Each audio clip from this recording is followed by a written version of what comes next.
Malik Jackson, how did it feel being on the table with Dr. Kenji? I feel awesome. I definitely needed that. He's definitely a specialist and good at what he does. I haven't done just like that in a long time. Can you talk about the importance of chiropractic for your routine, keeping your body right?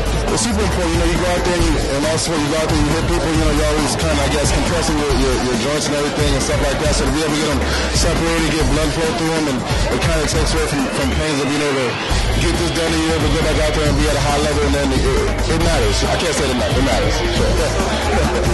Thanks.